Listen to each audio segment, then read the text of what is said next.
नेहरू मैदानावर प्रस्तावित अमरावती महानगरपालिकेच्या प्रशस्त इमारतीच्या योजनेला काँग्रेसने तीव्र विरोध दर्शवला आहे।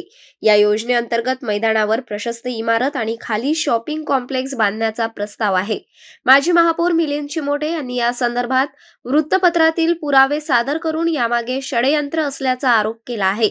त्यांच्या मते आधी विद्यमान वास्तू खराब होऊ दिली जाते आणि नंतर प्रशस्त इमारत बांधण्याचा डाव आखला जातो।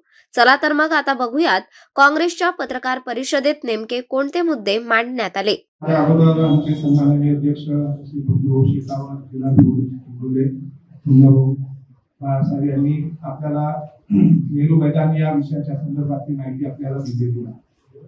आपण बघितलं असेल की गेल्या काही वर्षांपासून म्हणजे विशेषतः या भारतीय जनता पक्षाने यांचं जे सरकार इथे आलं आणि ज्या पद्धतीने प्रशासकाची राजवट अमरावतीमध्ये सुरू झाली त्यानंतर मोठ्या प्रमाणावर भूमाफिया ज्याला आपण म्हणू शकतो अशा प्रकारचं वातावरण या शहरामध्ये तयार झालेलं आहे। म्हणजे आमची अपेक्षा कुठल्या पण शहराची अपेक्षा काय असते की व्यापाऱ्यांचं शहर झालं पाहिजे, शहरातला व्यापार वाढला पाहिजे। पण दुर्दैवाने आज या ठिकाणी मला असं म्हणावं लागतं की व्यापाऱ्यांचं शहर जे होतं ते तर आता डबघाईत येऊन राहिलं। यांनी शहराचा व्यापार सुरू करून दिलेला आहे। कुठे मोकळ्या जागा आहे, कुठे काय आहे, याच्यावरती कमर्शियल कॉम्प्लेक्स बांधायचे, आपले ठेकेदार त्याच्यामध्ये घुसवायचे आणि त्या माध्यमातून हे करायचं। असाच हा जो प्रकार आहे हा नेहरू मैदानच्या संबंधित आहे। मला तर म्हणजे या गोष्टीचं आश्चर्य वाटतं की नेहरू मैदान याचं नुसतं नाव जरी उच्चारलं तर या शहरातल्या नागरिकांच्या म्हणजे मी लहानपणी तिथे पोळ्याला गेलो आहे, सर्कस बघायला गेलो आहे आणि तर रात्री छोटा असताना यशवंतराव चव्हाण साहेबांची सभा तिथे ऐकलेली आहे। अनेक ऐतिहासिक सभा आपण त्या ठिकाणी पाहिल्या। अशा परिस्थितीमध्ये त्याला हात लावण्याचं धैर्य तरी कसं होतं हा सर्वात कळीचा मुद्दा आहे। आणि याचं एकमेव कारण असं आहे की आपण कसंही वागलो तरी या शहरातले लोक, या शहरातली जे मंडळी आहे याच्यातले ते काही करणार नाही किंवा ते आपल्याला विरोध करणार नाही असं जर कुणाला वाटत असेल, मला असं वाटतं की ही अतिशय भयानक अशी स्थिती आहे या शहराची। सुदैवाने आमच्या अध्यक्षांनी परवाला माजी मंत्री डॉक्टर सुनील देशमुख यांनी त्याच्यावर पर्सनल भूमिका घेतल्या। भारतीय जनता पक्षाचे डॉक्टर खासदार जय मोठे साहेब यांनी पर्सनल भूमिका घेतली। परंतु हा विशेष का म्हणजे जर विचार करा नेहरू मैदानावर हात टाकण्याची हिंमत जर ते करू शकतात आणि नेहरू मैदानाचं जे ते मी परवाला वाचलं की तिथे फक्त प्रशासकीय इमारत होती तर माझ्याजवळ हे अमरावती मंडळचं कटिंग आहे, हे कटिंग आहे असं समजतो की जो काही रिपोर्ट आला असेल वृत्तपत्रामध्ये त्या बातमीत आपल्या त्या बैठकीचा, तो बैठकीचा रिपोर्ट हा प्रामाणिकपणे आला असेल आणि माझी त्याच्यावर विश्वास आहे। त्याच्यामध्ये स्पष्ट आहे शहर के बीचों बीच रहने वाले नेहरू मैदान में मनपा की नई प्रशासकीय इमारत का निर्माण किया जाए, जिसके लिए नेहरू मैदान पर बहुमंजिला इमारत तैयार करते हुए नीचे शॉपिंग कॉम्प्लेक्स बनाया जाए और ऊपर मनपा के मौजूदा मुख्यालय ऊपर मनपा की प्रशासनिक इमारत हो। म्हणजे याच्यामध्ये फक्त इमारत नाही आहे, वरती तुमच्या प्रशासकीय हे राहणार होतं आणि खाली जे आहे ते शॉपिंग कॉम्प्लेक्सचा त्याच्यामध्ये प्लॅन होता। याचा अर्थ असा आहे की कोणत्या ना कोणत्या बिल्डरच्या हातामध्ये हे मैदान आणि ही जागा देण्याचा कट होता। म्हणजे इथे जिथे एवढा ऐतिहासिक वारसा आहे इथे पण शॉपिंग कॉम्प्लेक्स आणि जिथून ती इमारत इथे आणायची तिथे पण शॉपिंग कॉम्प्लेक्स। म्हणजे तुमच्या प्राथमिकता काय आहे शहरात?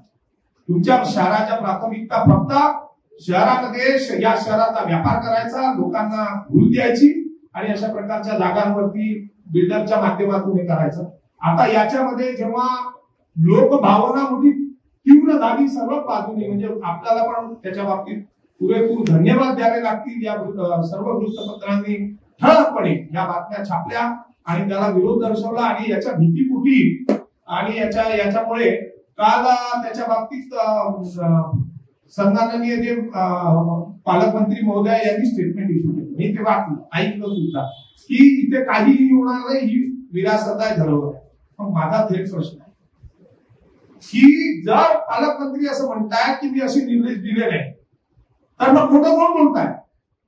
आमदारांनी परवाला प्रेसला जे रिलीज पाठवलं की मला खेद वाटतोय की पालकमंत्र्यांच्या निर्देशाप्रमाणे मी तिथे हे करायचा प्रयत्न करतो आहे तर त्याला विरोध केला जातो, याच्याबद्दल खेद वाटतो आणि पालकमंत्री महानगरपालिका अस्तित्वात नाही म्हणून तात्पुरत्या कामांमध्ये महानगरपालिकेच्या वतीने निर्णय करण्याचे अधिकार दिलेले आहे. मी त्याचा उल्लेख मुद्दाम करतो, परंतु त्याचा अर्थ असा नाही की तुम्ही सर्व धोरणात्मक निर्णय म्हणजे गावाचे शहराचे सगळे मैदान जागा ज्या महानगरपालिकेच्या ज्याचा निर्णय करण्याचे अधिकार या शहरातल्या निर्वाचित नगरसेवकांच्या हातामध्ये आहे, त्या जागांच्या संदर्भात एवढी काय घाई आहे? महिना 2 महिने थांबता येत नाहीये तुम्हाला.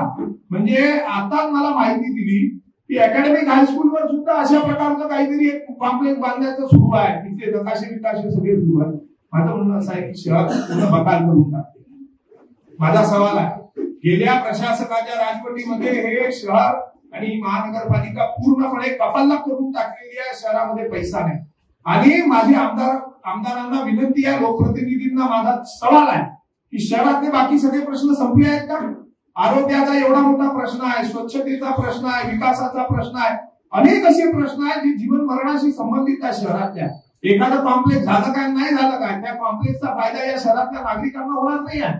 त्या कॉम्प्लेक्सचा फायदा कोणाला होणार आहे हे या शहरातल्या जनतेला माहित आहे.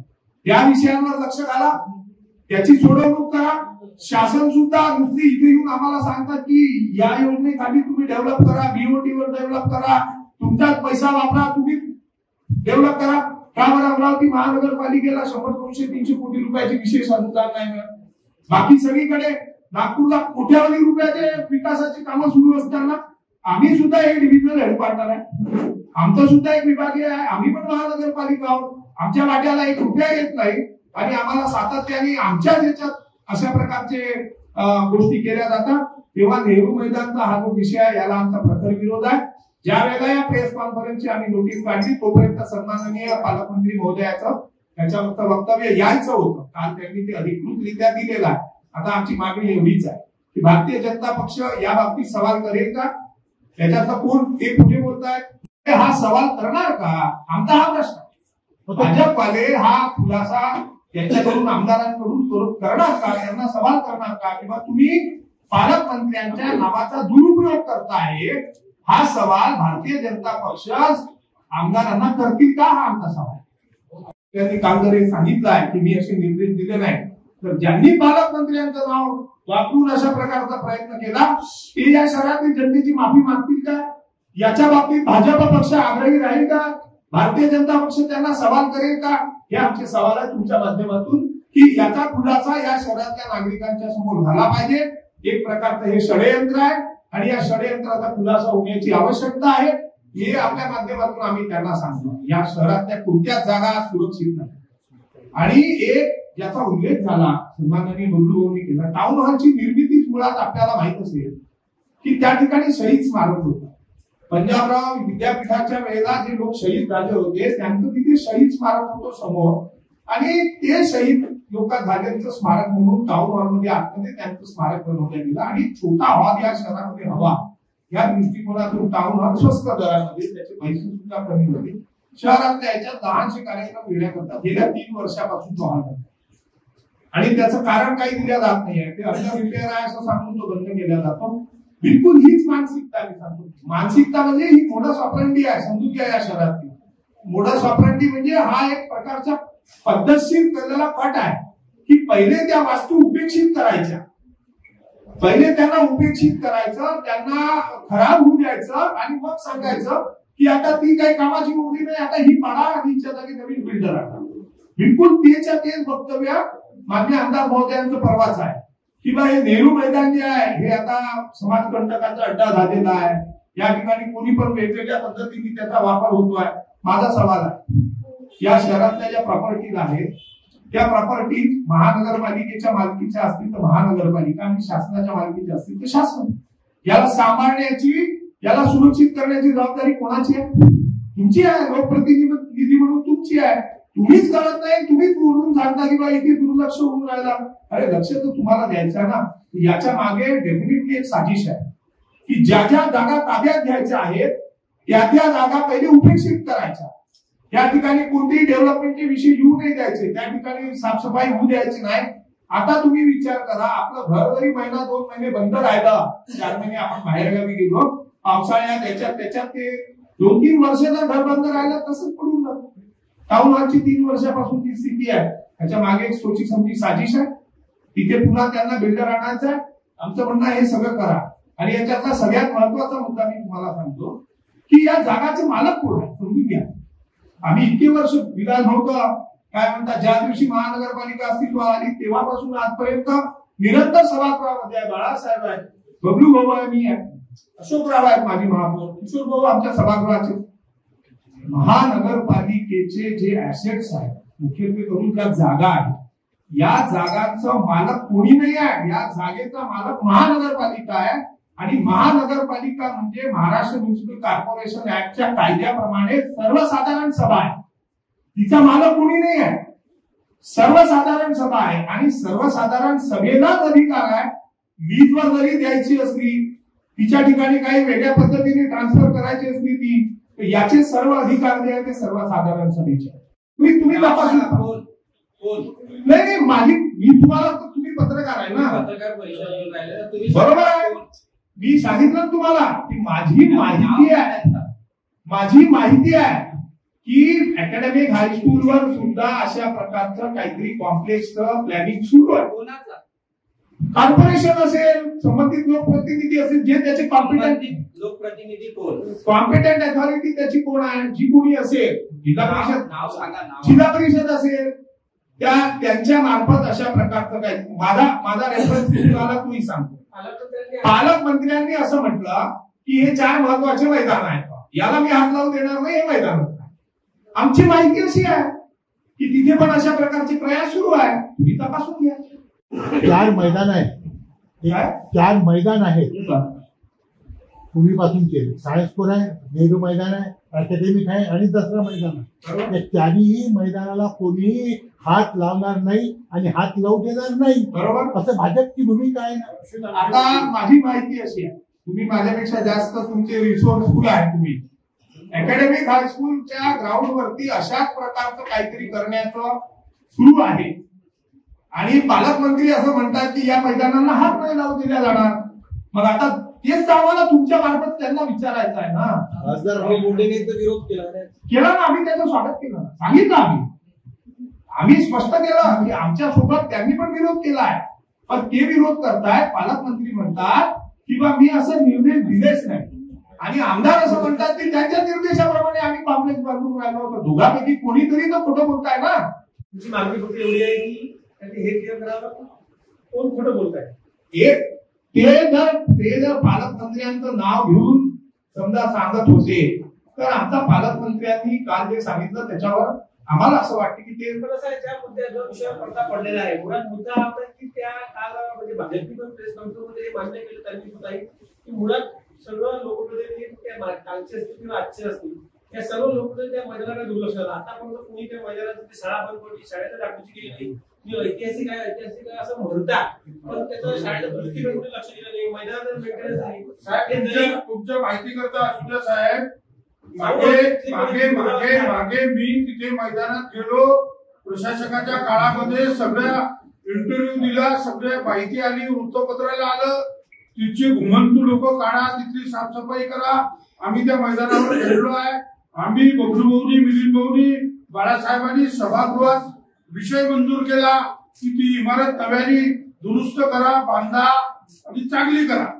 आग लागली त्या इमारतीला तर आम्ही सगळे जनप्रतिनिधी आम्ही व्यासपीठावर आज आहे. तिथं हजार लोक सभागृहात ठराव केला. त्याच्यानंतर प्रशासकाची राजवट आली. प्रशासनाच्या काळामध्ये काय सुरू आहे तुम्हाला चांगलं माहिती. आग लागली समितीच्या वतीनं पत्रकार परिषद होत आहे. विषय मोठा महत्वाचा आहे. महानगरपालिकेची प्रशासकीय इमारत व्हावी हा महापालिकेच्या सभागृहामध्ये ठराव मंजूर झाले. मी बबलूभाऊ शेखावत, मिलिंद भाऊ, मुन्ना भाऊ, किशोर भाऊ आम्ही सगळ्या लोकांनी म्हटलेलं आहे की नवीन इमारत महानगरपालिकेची झाली पाहिजे. सगळ्या राज्यातल्या महानगरपालिकेच्या इमारती ह्या नव्याने झालेल्या आहेत. अमरावती महापालिकेची नगरपालिकेच्या काळातली इमारत ही महानगरपालिका झाल्यानंतर प्रशस्त व्हावी हे मत आमचंही आहे. परंतु ती नेहरू मैदानात व्हावी याला आमचा विरोध. विषय असा आहे की नेहरू मैदानामध्ये अनेक मोठे मोठे आयोजन झाले, अनेक मोठ्या मोठ्या नेत्यांच्या सभा झाल्या आणि या शहराची, या महानगराची नेहरूजींच्या नावाने असलेलं हे मैदान, त्यांचीही तिथं सभा झालेली आहे, म्हणून त्या मैदानाला नेहरू मैदान म्हणतात. आणि ही या शहराची ऐतिहासिक धरोहर आहे. 1928 ला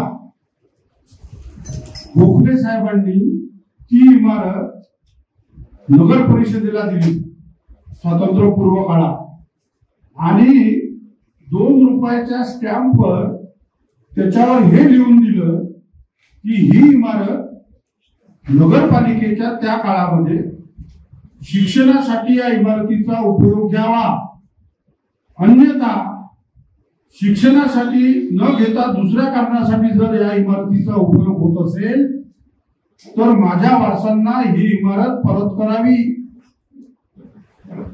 असं लेखी पत्र दिलं स्टॅम्पवर, 2 रुपयाच्या स्टॅम्पवर त्या काळात 1928 ला. आणि तुमच्या माहिती करता असू द्या, 15 वर्षा पहिले ते महानगरपालिकेच्या शिक्षण विभागात त्यांच्या कुटुंबातल्या त्यांच्या वारसांनी शिक्षण अधिकाऱ्याला दिलेलं आहे. त्यावेळेचं पत्र. ही मोठी गोष्ट आहे, ही कुणाला माहित नाही. शिक्षण विभागात तुम्ही जर बघितलं तर ते उपलब्ध आहे महापालिकेच्या. आणि त्या ठिकाणी नेत्यांच्या सभा झाल्या, एवढ्याच नाही, आम्ही स्वतः आम्ही क्रीडा क्षेत्रात समर्पित भावनेनं काम करणारी लोक आहोत. मी म्हणा की बाळासाहेब भुयार म्हणा, मिलिंद भाऊ चिमोटे म्हणा, आम्ही लोक याचा क्रीडा क्षेत्रात कधी व्यवसायाचं स्वरूप नाही दिलं. आम्ही समर्पित भावनेनं क्रीडा क्षेत्रात काम करतो. मी स्वतः त्या मैदानावर अनेक वेळेला मॅचेस खेळलो आहे. आमच्या काळामध्ये, माझ्या बाळासाहेबांच्या काळामध्ये ऑल इंडिया स्तरावरचे 15 मेयर वर्ल्ड कप टुर्नामेंट झाले. इतिहास आहे या महानगराचा. 15 म्हणजे आपल्या देशातले सर्व खेळाडू, शांताराम जाधव पासून तर A to Z सगळ्या देशातले खेळाडू नेहरू मैदानावर आलेले आहे, खेळलेले आहे. तर मन दुखलं त्याच्यासाठी. आणि नेहरू मैदान सोडून इतर ठिकाणी कुठं महानगरपालिकेची प्रशासकीय इमारत होत असेल तर त्याचा आनंद आहे.